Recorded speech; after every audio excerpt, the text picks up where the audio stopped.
Y tal como habíamos anunciado, aquí está Luis Manuel Otero Alcántara. Bienvenido. Gracias por la oportunidad una vez más como de Gracias por estar aquí. Le decía a Luis Manuel que se ha buscado más críticas y más rollos que los que me he buscado yo en largo tiempo, pero al final hay una realidad, ¿no? Y es la realidad de él. Y yo creo que tanto derecho tienes tú de vivir tu realidad como otros de percibirla, pero lo importante es quién es Luis Manuel Alcántara, cuál es su visión de lo que sería una Cuba libre, cómo ves esa lucha en el exilio y cómo ves la Cuba futura. Me parece que esas son las prioridades. Te pueden apoyar o no en ese intento, pero no quedan atrás obviamente declaraciones que han hecho que quizás las personas no las han entendido. Y yo te explicaba, hay mucho dolor de por el medio, ¿no? Entonces a veces es difícil entender por qué a Luis Manuel Alcántara lo dejaban pintar cuando a otros salen de la cárcel que parecen un cadáver. ¿Por qué? Y tú me explicabas que hay una nueva realidad dentro de ese presidio que no es necesariamente la que vivieron los plantados, pero tampoco es necesariamente la tuya, la que están viviendo otros presos dentro de la prisión. Cuéntanos un poco de lo que fueron estos 5 años. Primero que todo, a partir de que estábamos hablando, caímos en la conclusión de que el régimen ha sofisticado sus mecanismos represivos y sus mecanismos inclusive de tortura, y sus mecanismos sobre todo de violencia. El régimen ha evolucionado con los nuevos tiempos. Estamos hablando de que el régimen, hoy por hoy hay internet en Cuba, hay teléfono, hoy por hoy se puede denunciar mucho más, y por supuesto que ellos también se van adaptando también a esos medios. Y hoy por hoy un opositor tiene mucho más visibilidad, y no un opositor, cualquier voz de un cubano dentro tiene mucho más visibilidad que en los años 70, 60, 80. No, por supuesto a través de la internet, pero no quita que muchos de esos, los que salieron el 11 de julio, al igual que tú, y los que a veces hacen una transmisión en vivo, van a prisión. Por supuesto, y ahí es donde vamos al tema de que yo pasé 5 años en una prisión. Decíamos una cosa, y es que a veces el daño que nos ha hecho la dictadura nos hace pensar solamente en pollo, aceite y ron, sin darnos cuenta de que lo importante no es el pollo, el aceite y el ron, sino la libertad, las libertades. Y eso es un ejemplo que se presenta en Cuba. La gente sale a la calle sale a la calle desesperada por la carencia, pero no en busca de libertad, sale por la carencia. Entonces, cuando le ponen la corriente, le dan un poco de pollo, regresan a su casa. Entonces, esas estructuras de entender lo que es la libertad, por estas críticas, por ejemplo, esta duda sobre el tema de la casa con la piscina, la gente cree que porque yo estaba en una piscina con mi hijo y estaba tomando algo o pasándola relativamente tranquilo con mi familia, creen que yo estaba bien. No, tienen que entender que la vida no es pollo, aceite, ron y cerveza. No, la vida es libertad. Hay cuánta gente no son más felices en libertad que con todo. ¿Cuánta gente no vino de Cuba? Disculpa, ¿cuánta gente no vino de Cuba que en Cuba tenían dinero, tenían casas y carros y vinieron para acá simplemente buscando la libertad? Y aquí trabajan un trabajo súper humilde, no tienen ni siquiera... Ese fue el comienzo del exilio. Le quitaron todo a las personas que llegaron y al final tenían el médico tenía que trabajar limpiando pisos en un hospital porque no podía trabajar como médico y así. Y eran más felices porque eran libres. Por supuesto que nadie cuestionó eso. Lo que pasa es que venimos de un mundo donde ese régimen, y como tú dices, hay un nivel de sofisticación que no es nada más que de sofisticar la maldad, porque no es... Entonces, para imponerse. Claro, el que escucha a Luis Manuel diciendo que estaba en una prisión, que diga en una casa en Varadero, tomando ron o whisky con su hijo en una piscina, piensa, pero bueno, yo estaba diciendo... yo estaba preocupado porque estaba desaparecido. De Luis Manuel me han dicho que tuvo paros cardíacos, que perdió un ojo, todas esas cosas. Entonces, hay un poquito de decepción por parte de las personas hasta cierto punto, ¿no? Y es difícil entenderlo porque yo creo que aquí mucho de este exilio se basa en principios. Esa fue la historia de los plantados. Habían principios que no iban a traicionar. A mí, por ejemplo, yo regresar a Cuba, para mí, ir a Cuba, aunque vaya de periodista, para mí es traicionar un principio. Yo no regreso a ese lugar, pero es mi concepción de lo que es. quizás no es la tuya como tú la ves en ese momento. Y eso es lo que quizás a lo mejor no entiende. O sea, para ti, ¿qué representó estar en esa casa y coincidir con la seguridad del Estado? Primero que todo, hay una cosa importante. Todo lo que yo he hecho y voy a seguir haciendo es por la libertad de Cuba. Que sea más complicado, menos raro, menos entendible, no entendible, es por la libertad de Cuba. El centro de toda esta discusión debe enfocarse en que Luis Manuel fue un cubano, o es un cubano que luchó, recibió golpes de verdad. Hay imágenes. Yo no tengo necesidad de hablar porque hay imágenes. Nos plantamos, San Isidro, todo aquel sacrificio, todo aquel puesto en nuestro cuerpo de que la dictadura nos hizo polvo. O por yo tengo una gastritis que me está matando, pero hay que ver mi cabeza como está. Todo aquello fue por la libertad de Cuba. Pasar por 5 años en prisión también fue por la libertad de Cuba. Porque yo sabía que iba para la prisión, inclusive en mi caso no fue que yo salí el 11 de julio sin saber lo que iba a pasar. Yo sabía que iba a parar a la prisión 1 año, 2 años, 20 años, porque uno sabe la historia de la dictadura en Cuba. Después, sales esos 5 años que estás pendiente de ver si ellos deciden que tú salgas, porque en ese momento tú te das cuenta de lo peligroso que puede ser para un sistema. Cuando el sistema te mira a los ojos y te dice, tú no vas a caminar por las calles de Cuba, es imposible. Tus amigos que tienen un nivel de contacto con el gobierno cubano, por ejemplo, el embajador norteamericano hace como 4 años me dijeron, Manuel, no hay negociación contigo.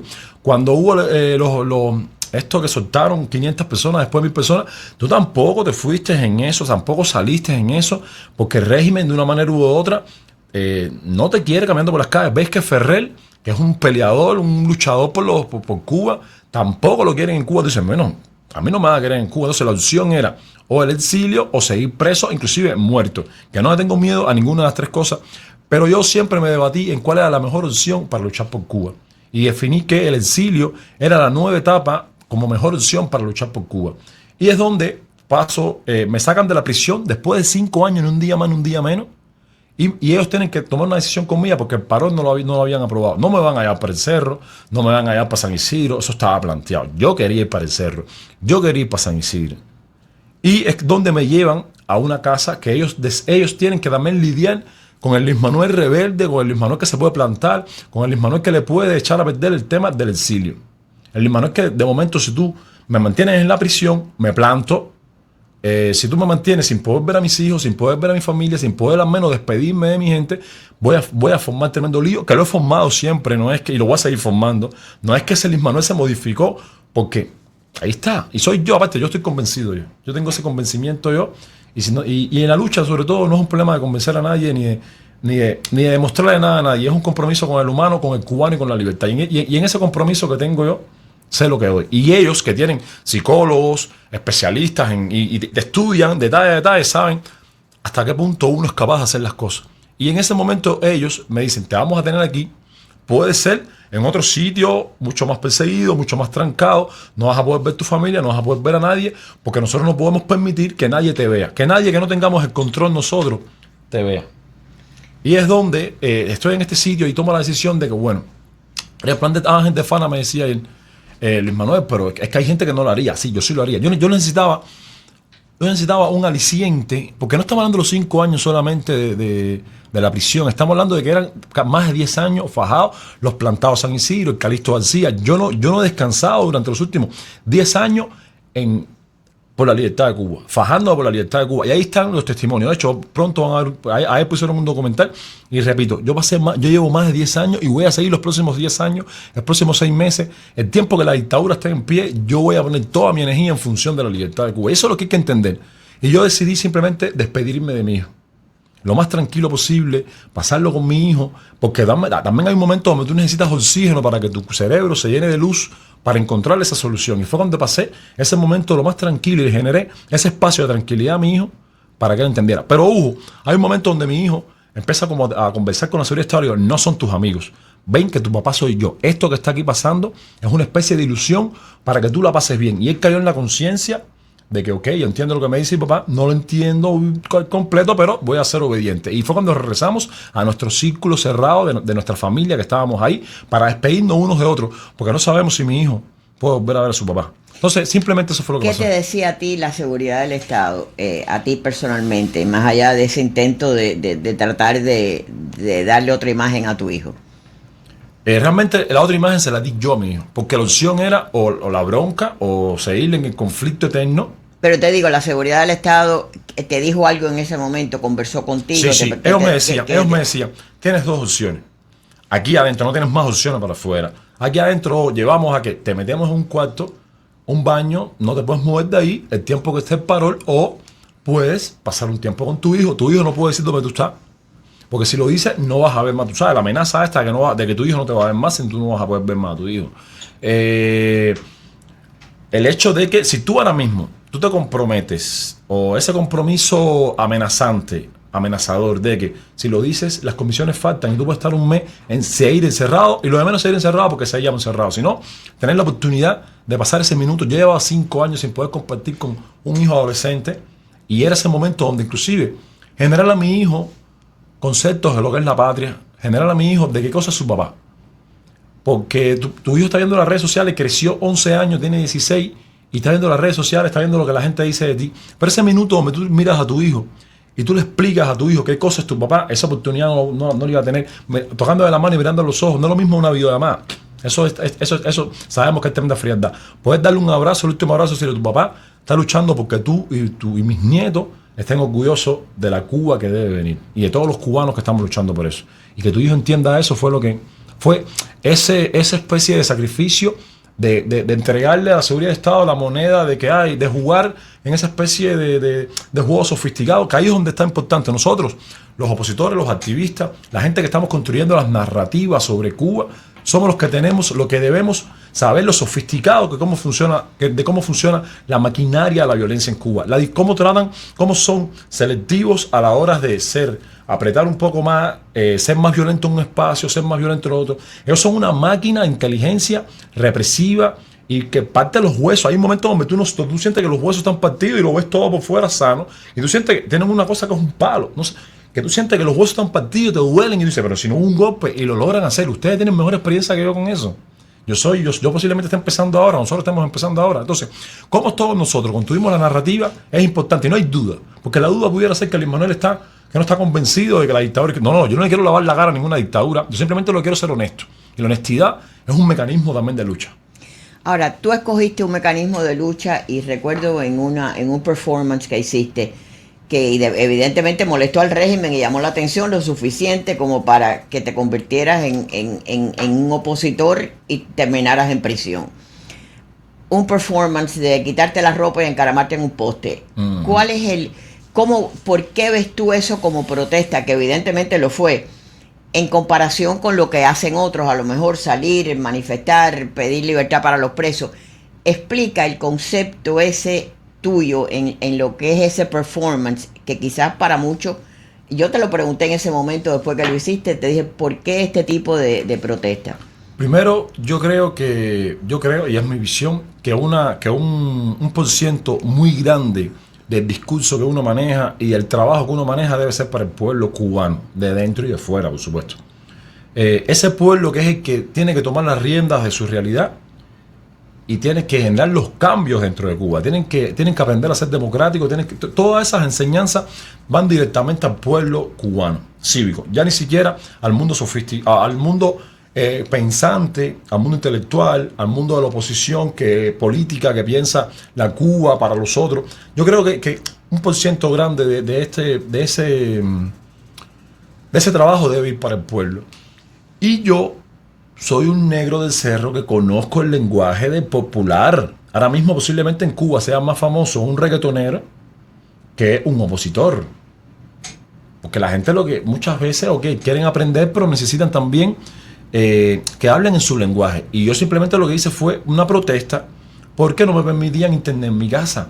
Y yo estoy hablando en el lenguaje que la gente quería internet en su casa, de que la gente estaba con la intimidad quebrada en las calles. Entonces, como tú hablas en ese lenguaje, la gente te entiende. Por supuesto, en el mundo académico, en el mundo como más sofisticado, de cambios de cuello y corbata, no te entienden. Pero la gente sí se comprometió a punto de que en aquel entonces, que estábamos todavía empezando con el tema internet, se generó un estado de opinión de que mucha gente iba a ir desnudo para el Yara en hilo dental para hacer un stripper a sus novios o a sus novios. Entonces, a partir de ese momento me di cuenta de que ese lenguaje, a veces no entendido por gente académicos, y no académicos, porque honestamente es muy difícil asociar el tema de buscar una libertad desnudándose para muchas personas. No, yo entiendo de dónde tú dices que viene y a quién tú le estabas hablando.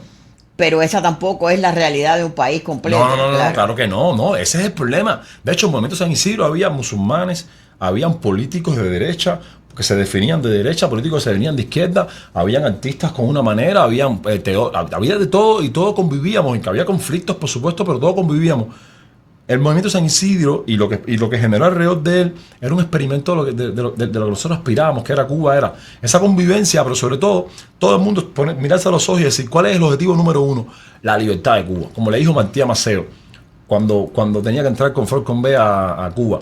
Ahora mismo tenemos que poner en función de la libertad de Cuba. Vamos a limar las asperezas, vamos a nuestra separación. Y llegando a Cuba le dijo a Falcon B, este es el tanque. Maceo es el tanque. Y tú dirás, no, mira la maldición del tanque. No, es que ahora mismo la gente del cerro sabe lo que significa ser el tanque. Y hay que hablar también para esa gente. Martí le dijo a Maceo, hay que entrar bajo las órdenes de Falcon B. Y cuando llegaron le dijeron a Falcon B, el tanque es Maceo. Entonces, esa relación que aún en las diferencias, pensar y entender que el objetivo principal es la libertad de Cuba. Y que no es que ahora mismo me acepten, simplemente que me escuchen. Nos escuchen, porque yo también quiero escucharlos a ellos, yo también quiero escuchar todas las maneras para aprender. Ahora yo puedo hablar así, un poco más popular, pero mañana puedo también, depende del espacio. Mira aquí como no hemos mencionado ni un chiste, no hemos hecho nada gracioso, no hemos mencionado nada que pudiera alterar el pensamiento a nadie, porque también sabemos movernos por todos los sitios y también hay que saber entender eso, que cuál es el objetivo y que estamos buscando la manera, no somos perfectos, no tenemos la manera, estamos buscando una manera de tumbar la dictadura. Entonces, no es que queremos ofender a nadie, no es que queremos burlarnos de nadie, simplemente queremos tumbar la dictadura. Vamos a una pausa y cuando regresemos, ¿cómo ves la lucha desde el exilio? ¿Cómo concibes esa Cuba futura? Vamos a una pausa y regresamos con Luis Manuel Alcántara. Gracias por seguir en sintonía con Ninosca en La Poderosa. La lucha por una Cuba libre. Hoy yo conversaba con un periodista boliviano, Rodrigo Lema, que está en Azteca TV. Ha hecho una serie espectacular sobre la ayuda que México envió y cómo terminó en las tiendas de los militares. Y él dice que se iba con la frase que dijo una doctora en Uruguay, que es esa Cuba en libertad por la que hay tantos cubanos luchando. Y todos tenemos un lugar en esa lucha. La lucha no le pertenece a un grupo específico y cada uno tiene una visión distinta. Tú has llegado al exilio sin pretensiones, tú has dicho lo que tú eres, punto. Eres un artista, ¿cuál es tu visión? ¿Cómo ves tú la lucha de Luis Manuel Alcántara ahora en el exilio? Sigo comprometido al 100%. De hecho, yo no he descansado. Yo llevo, desde que salí de prisión, llevo durmiendo 3-4 horas diarias. Y dándole entrevistas a los medios, hablando de Michael Osorbo, hablando de los presos políticos, porque yo siento que no se puede perder un minuto. Y eso es prueba suficiente de que voy a seguir comprometido con la libertad de Cuba. Pero es la libertad, es lo que yo decía en una entrevista hace poco, yo decía, es la patria. Pues la patria no es lo que está escrito en un libro, la patria es las madres que ahora mismo están dándole agua, agua que no se puede tomar a los niños sin escuela, los niños sin medicina en Cuba. Eso es la patria. La viejita que después de 60, 70 años trabajando no tiene para darse un plan a la boca. Eso es la patria. Y ese compromiso conmigo, que tengo yo, mi cuerpo no lo abandona. Más allá de las interioridades, de las críticas y bueno, yo siempre digo que uno lo ofende quien uno quiera que lo ofenda. Pero por ejemplo, el concepto para muchos medios, y he estado leyendo algunas de tus entrevistas en USA Today, periódicos que han estado favoreciendo al régimen, al final es un opositor que estuvo preso 5 años, independientemente de los 7 días en Guanabo. Es que fueron 5 años y 7 días preso. Así que creo que en ese aspecto ese es el mensaje que hay que enviar. Pero ahora, ¿cuál es tu propósito como opositor desde el exilio? Primero tengo que adaptarme al nuevo medio, aquí también hay una Cuba también fracturada, aquí también hay una Cuba también con sus dilemas, con sus problemáticas, y tengo que adaptarme al nuevo medio, tanto económico como de security, como cosas, ese tipo de cosas que tienes que empezar a entender y que es muy difícil después de 38 años comiendo la libreta, toda aquella locura que es la corrupción que hay en Cuba. Entonces tienes que empezar a entender todo eso y que tu cuerpo empiece a reaccionar a partir de ahí y empiece a entender eso, cómo puede aportar para darle el golpe mortal a la dictadura. Que una vez más, como usted dice, es colectivo. Es a partir del entendimiento del colectivo, que hay una colectividad diferente aquí a Cuba. En la Cuba, tú entendías un opositor, otro opositor. Aquí de momento todos están en la palestra pública. Todo está en internet, todo está en información, todo el mundo está peleando por esa Cuba. En Cuba es tan difícil porque tú lo único que entiendes es represión, meter un preso a fulano, meter un preso a mengano, pero proyectos políticos muy difíciles de desarrollar en Cuba porque tienes que gastar el 90% de tu tiempo lidiando con la represión. Pero aquí sí, hay tiempo, está todo relativamente un poco más organizado. Y a partir de ahí tienes que entender ese contexto. Pero sí hay algo importante, es que voy a seguir haciendo arte. De hecho, en estos días entro a Estudio 23 a un proyecto de arte durante 2 meses que me va a brindar una residencia. Y ahí vamos a hacer, que de hecho queremos hacer un graffiti por los presos políticos. Tengo varios amigos aquí que son artistas y que nunca se han mezclado con la política allá ni aquí, porque no han tenido a lo mejor la vía. Y andamos buscando una pared para hacer un graffiti por los presos políticos, para hacer retratos de Lisianda Góngora, de Michael Osorbo, de los presos políticos en Cuba. Disculpa es que no me sé los nombres bien, porque no he tenido tiempo ni siquiera de vivir esa experiencia de conocer los presos políticos en Cuba, que se quedaron adentro. Entonces queremos hacer un graffiti para los presos políticos y estamos buscando una pared que se quede fijo ahí, que sea un testimonio de lo que está pasando en Cuba. Desde el dolor mío como artista, que por supuesto cuando yo cojo un pincel y lo pongo en la pared, va a ser diferente el brochazo, va a ser diferente el spray, va a ser diferente a lo que sea, y se va a sentir un dolor ahí que a lo mejor alguien que no tenga esa experiencia va a ser más difícil de extrapolar.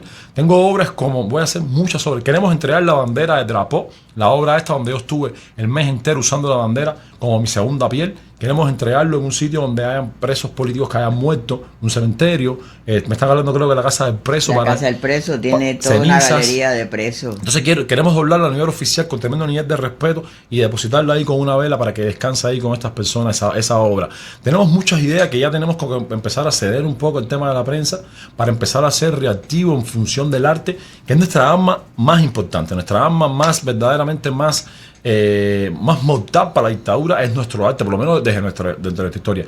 Queremos desenrollar todas las pinturas para que la gente vea que no son florecitas ni que es no. Estamos hablando de que van a ver ahí dolor, van a ver ahí un testimonio vivo de 5 años de sufrimiento en un encierro que no tenía que haber pasado, pero inclusive gente que están ahí todavía también están reflejados ahí, y que esas obras son como un testimonio, como una responsabilidad que yo asumí para hablar de los que hoy no tienen voces. Porque todo el mundo no puede, es imposible que todo el mundo tenga nivel de visibilidad que tenga un individuo como Luis Manuel Otero Alcántara. Entonces, eso es una responsabilidad para mí, y bajo esa responsabilidad fue que esas obras salieron para acá.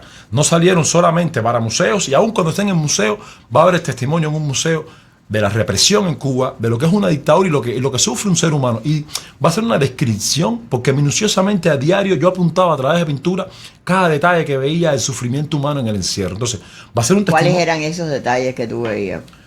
Desde la ansiedad, desde, por ejemplo, hay una obra que está circulando que es cuando a un preso se le muere la madre y el padre. Son los únicos que puedes ver. Tú cuando estás en prisión, las únicas 2 personas que el régimen te permite ver es tu mamá o tu papá. Y si hay gasolina, si hay petróleo ese día, si todo funciona en llevarte a ese sitio. Tú no, un amigo, que los amigos son familia, un hermano, a seres así no puedes irlo a ver. El protocolo de ellos, que es aberrado, no puedes irlo a ver. Y ese momento tienes que llegar ahí vestido de uniforme, con esposas y un guardia que está cuidando, porque tú eres lo peor para ellos. Y ese momento es tan triste. Y después regresar a la prisión. No es que te quedas con tu familia, que el dolor que te arropen, no, y eso es una pintura que está circulando, que es un ser encima de un ataúd y un policía atrás esperando que termine ese minuto, esa hora de dolor, o de encuentro con el cuerpo de alguien que amó mucho, como puede ser la mamá o el papá. No sé, son obras que son testimonios. La gente dice, no, que 3.000 horas, 4.000 horas, que sí. No. Vamos a tener paciencia. Cuando salga todo, es tu lenguaje.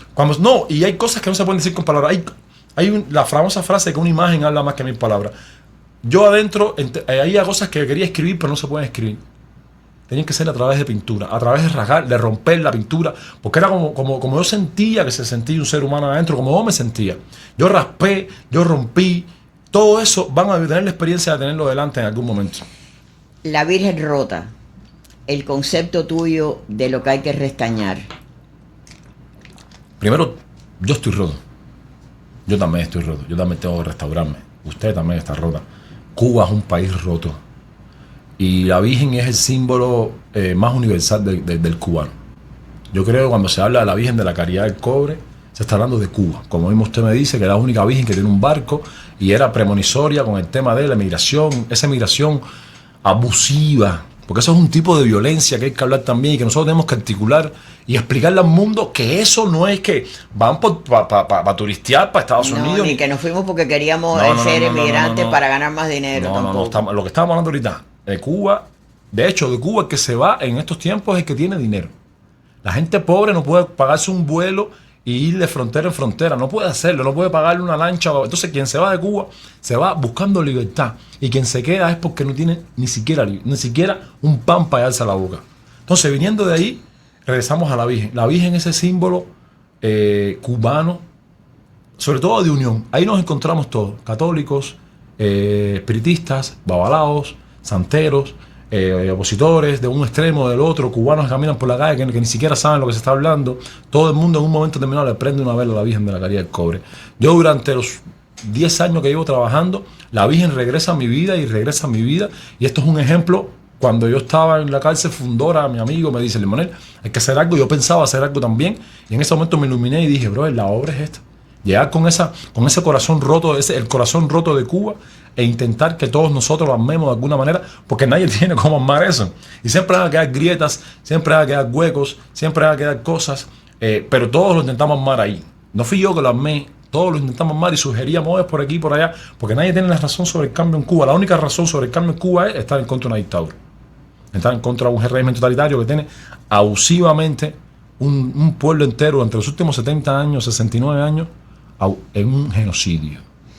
Vamos a una pausa. Cuando regresemos, ¿hay arreglo con ese régimen, con los mismos que han sido los causantes? ¿Pueden ser los que resuelven el problema? ¿Cómo lo ves tú? ¿Cómo ves ese cambio? ¿Cómo ves lo que está haciendo el gobierno de los Estados Unidos? Vamos a una pausa y hablamos de eso cuando regresemos. Me debes la patria y la vida, pero lo vas a pagar. Pues bien, regresamos con Luis Manuel Alcántara y aquí estamos hablando de esa Cuba futura. ¿Cómo ves tú esa Cuba futura? ¿Hay arreglo con los que son los responsables de todo eso que tú has contado que vive ese pueblo? Primero es un poco absurdo pensar que ellos van a arreglar su propio entierro. Eso es mentira, nadie prepara su propio entierro. Ellos saben que la justicia en algún momento le va a tocar la puerta. ¿Entiendes? Antes o después le va a tocar la puerta. Entonces, ¿cómo ellos se van a dejar meter 20 años presos? ¿Cómo ellos se van a dejar quitar todas las propiedades que tienen, que es producto de la corrupción? Eso es mentira, eso no va a pasar. ¿Cómo ves tú esa justicia? ¿Crees que debe de haber justicia para que comience una Cuba nueva? Claro, no, es que todas las transiciones donde hay una dictadura es sinónimo de crimen. Una dictadura es sinónimo de corrupción, de asesinatos, de personas desaparecidas, de exilios. Una dictadura es sinónimo de eso. Y si la gente que se hace llamar de izquierda no saben lo que es una dictadura, le pasamos para allá la dirección. ¿De qué cosa es la dirección? No, la traducción de lo que es una dictadura. Y después le pasamos también la traducción en imágenes, testimonios, documentales sobre lo que es una dictadura y la dictadura cubana, lo que es. ¿Entiendes? Entonces, por supuesto que van a tener que pagar por una justicia porque usted es un criminal. Nunca creo que hemos tenido más apoyo dentro de cualquiera de los gobiernos y hemos tenido apoyos en otros gobiernos. Sin embargo, hay un Donald Trump que desde un principio siempre dijo que él quería ver una Cuba libre. Hay un Marco Rubio como jefe de la diplomacia al que nadie le puede hacer un cuento dentro del Departamento de Estado. O sea, ya no somos los cubanitos que cualquiera venía y les metía un cuento, los traicionaba a una administración como cuando Playa Girón. ¿Estarías tú de acuerdo con una intervención de Estados Unidos en Cuba si eso contribuyera a arreglar el problema? Por supuesto, y lo más interesante es el término intervención quirúrgica, porque la gente habla de intervención y se ha construido dentro de Cuba para la gente el tema de cayendo bombas desde un extremo hasta desde el una otro escuela hasta y un como hospital. arrasar, una cosa así. Yo le digo a la gente, es que eso no pasó ni en la Segunda Guerra Mundial. No hubo un país entero arrasado, que es imposible que otro país pueda arrasar otro país. Entonces, es explicar lo que es una intervención quirúrgica para que el cubano, porque el cubano por hoy, cuando yo salí de Cuba, los cubanos estaban deseando que los americanos vinieran ya. Esa frase de que vengan ya los americanos, que es tan popular, los cubanos lo pedían y estaban frustrados por el tiempo que se había demorado ese suceso, el hecho. Y me preguntaban, yo les decía, bro, yo no sé. Yo soy un cubano como tú, camina por las calles, qué sé yo cuándo va a ser, cuándo va a pasar, cómo va a pasar. Yo salgo a buscar, yo voy a salir a averiguar y les prometo que les voy a decir cuándo va a ser, si lo sé. Pero no sé, ni cómo va a ser tampoco. Pero lo que sí estoy seguro es que no es que va a caer una bomba en tu casa, que eso es lo que el régimen pone todos los días en la propaganda gastrista, dice que van a irte a las casas, van a matar a tu familia, la sangre de los cubanos acá. No, Venezuela fue un testimonio de cómo entraron, sacaron a Maduro y ya.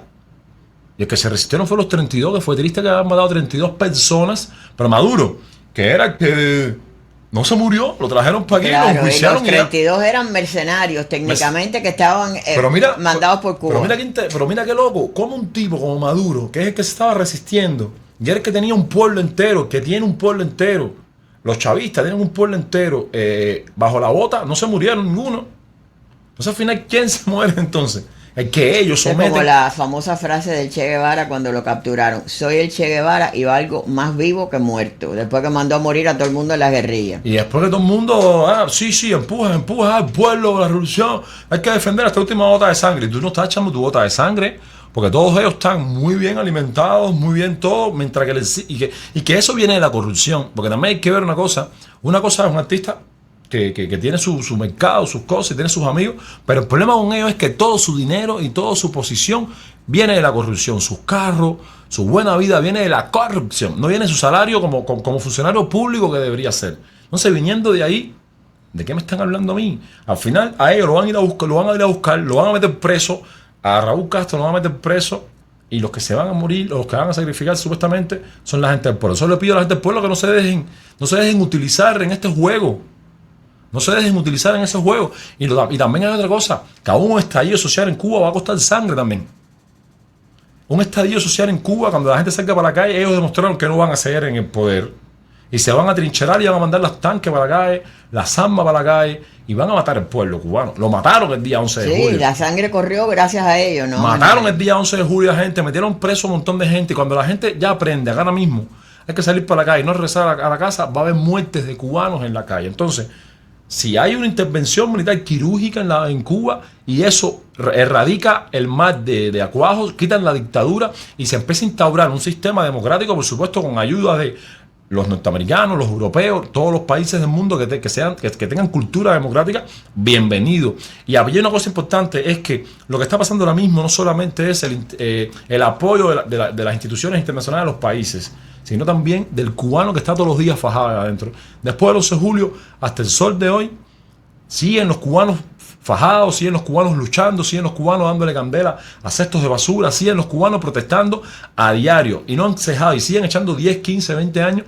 Ahora mismo en Cuba no hay agua para tomar, ahora mismo la basura en la esquina no te deja respirar, no hay aire. Estamos hablando de que es un país, literalmente, que hay un genocidio del espíritu de la nación cubana y el cuerpo de la nación cubana. Entonces, ante esa situación, tiene que pasar algo ya.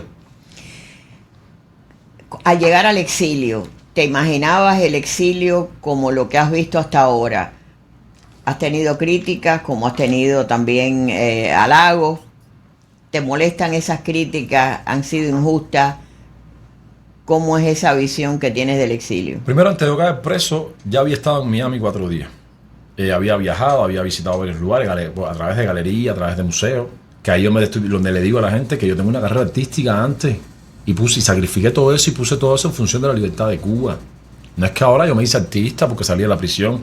Yo vengo de ese sitio, del supuesto privilegio que te quiere comprar el poder para que tú te calles, y no me callé. Yo seguí luchando. Entonces yo tenía como cierta cultura ya de lo polémico que podía ser una actitud mía o una frase mía o el trabajo de nosotros. Y al final, dentro de la honestidad, porque yo podía llegar con el discurso de que la dictadura me mató, me metió una pila de palos. Ahí me amenazaron de muerte estando dentro de la prisión, pasaron un montón de cosas que la gente vio. Ahora mismo la gente se borró la memoria de todo aquello. Estoy narrando los últimos tiempos míos en Cuba. Es imposible a través de un programa de 1 hora narrar todo lo que pasó, y lo otro, las preguntas, tú tienes que distribuirlas. En algún momento vamos a narrar todo lo que pasé en Cuba, ¿entiendes? Pero sobre todo el tema de la honestidad. Yo soy un tipo honesto y creo que esa es una de mis armas, y que la gente tiene que entender que la honestidad es un arma que el régimen no puede contra eso. Entonces, seguir esa narrativa de la producción, de los haters. Ya yo sé desde arriba lo que está pasando. Me podría preocupar un poco más la gente que te quieren bien, la gente que quieren apoyar por Cuba de verdad, y que pudieran como no entender lo que uno está diciendo, porque es difícil también entender cómo uno en hilo dental en el Yara puede luchar por la libertad de Cuba cuando la tradición es la tradición. Pero simplemente lo que quiero es que entiendan es que no me afecta, simplemente lo que, una vez más, como estamos hablando ahorita, el artista es una especie de pedagogo. El artista no siempre es comprendido y sigue trabajando en arte en función del ser humano. Y es a partir del amor. Nosotros los artistas brindamos nuestra obra en función del amor. Y vamos a seguir brindando amor y vamos a seguir educando a la gente de que nosotros simplemente lo que queremos es la libertad de Cuba. Lo mismo que quiere el más radical, el que quiere las armas, el que quiere entrar a Cuba por armas, es lo mismo que queremos nosotros. Que tenemos una nueva manera, una nuestra manera. Como dice Anameli, hay muchas formas de hacer política, de hacer el cambio en Cuba. Y que no es ninguna más, ninguna bien, porque la Cuba que queremos es democrática. Y en la democracia eso es lo bueno, que llegué aquí, me puso feliz eso. Ver todas esas críticas también me puso feliz de que todo el mundo puede hablar y todo el mundo puede criticar. Entonces llegué a la verdadera libertad. Que la libertad se aprende. La democracia se aprende. La democracia tú no puedes leerla en un libro. La democracia tienes que aprenderla en el día a día. Estoy aprendiendo y me siento en democracia, bro. Eso me pone feliz. Ver la gente hablando sin problema, hablando de la dictadura y que nadie se lo lleven preso y que no venga una patrulla y te lleven preso para hablar más de mí o hablar más de la dictadura. Estoy feliz, bro, de gozar verdaderamente de la libertad y la democracia. Estoy aprendiendo ahí, mi cuerpo está aprendiendo para extrapolarlo a la libertad en Cuba, que es donde necesitamos verdaderamente que haya libertad también, porque hay 9 millones, 8 millones de cubanos allá adentro en la miseria absoluta, en la miseria espiritual, en la miseria económica y en la miseria sobre todo de una nación que se está muriendo, está fracturada y está muriendo, nuestra Cuba está muriendo. ¿Cuál es la lección más valiosa que has aprendido en toda esta trayectoria? Me hablabas de que estuviste aquí en Miami, ya tenías una carrera como artista, te podías haber quedado. ¿Qué fue lo que te motivó en ese momento a regresar? ¿Y cuál es la lección más valiosa que has aprendido en toda esta jornada? Pero la jornada aquí en ese tiempo de tu vida en toda esta oposición. ¿Por qué regresé en aquel momento? Porque yo cada vez que voy a tomar una decisión radical con mi vida, como el exilio, por ejemplo, yo me pregunto cosas y me respondo a mí mismo. Y mi cuerpo y mi mente tienen que estar conectados y entender cuál es el próximo paso. Y en ese momento yo sentía que todavía en Cuba podía hacer cosas por Cuba, desde dentro de Cuba. Cuando se plantea el tema del exilio, que se me presenta adelante lo importante que es el trabajo que hacemos y el miedo que tiene la dictadura a nuestro trabajo, que no me van a dejar moverme. Antes me dejaban moverme menos y ahora tenía que gastar, ahora en Cuba tengo que gastar el 90% de mi tiempo lidiando con la dictadura del tema de que estoy preso, de que voy a seguir preso, que no voy a ningún lado. Y cuando mi cuerpo se integró en la idea del exilio, a pesar del dolor del exilio, que ustedes saben lo que estoy hablando, era ¿por qué es lo mejor para Cuba? En ese momento decía, ¿qué es lo mejor para luchar por la libertad de Cuba? O el exilio, o la muerte, o la prisión. La muerte, ok, el martirio. La prisión te limita tanto a tu capacidad intelectual, como tú decías. Aquí te hay miles de posibilidades, desde internet, herramientas tecnológicas. En Cuba, esto posiblemente lo estén mirando en Cuba ahora mismo. En Cuba se está mirando todo lo que está pasando. De hecho, cuando yo hablo con la gente en Cuba, me dicen, Manuel, te vi no sé qué, no cojas lucha. Posiblemente hay más estímulo de Cuba que de aquí adentro. En cuanto no cojas lucha, nosotros creemos en ti. Y hay presos mandándome ahora mismo cartas que quieren hacer públicas. Hay ahora mismo un apoyo de Cuba porque la gente está mirando. Entonces, viniendo de ese entorno, ya yo sabía que el nivel de impacto que tiene el lenguaje de Miami, los influencers de Miami, la prensa de Miami, los cubanos que están en Miami tienen mucha influencia adentro. Y yo, bueno, yo creo que con esa posibilidad de libertad, con esa posibilidad de herramientas que me brinda aquello, yo le voy a dedicar el 100% a la libertad de Cuba y ahí sí voy a poder hacerlo. Por supuesto, la gente que no entiende, también vamos a tener mecanismos muy sencillos, pero no va a ser el 100% de mi tiempo que lo voy a dedicar a la gente que lo entienda. Vamos a trabajar en función del arte, en función de armar una estructura cultural política para la libertad de Cuba y la gente va a entenderlo de esa manera. Trabajando, como siempre he demostrado, que se puede trabajar por la libertad de Cuba y que estamos verdaderamente comprometidos con eso y no con otra cosa, ni de cosas personales o cosas que la gente está hablando. Bueno, pues se nos acaba ya el tiempo, pero gracias por estar aquí. Que, No, gracias que por la esa oportunidad. Virgen que trataste de reconstruir, pues te acompañe siempre, porque Gracias. el camino es duro. Gracias. Es duro, pero tenemos que hacerlo. Y no es imposible, se puede hacer. Gracias Estamos por conectados. estar aquí. No, gracias a usted por la oportunidad y seguimos y estaremos conectados hasta el fin de los días. Bueno, ahí tienen a Luis Manuel Otero Alcántara.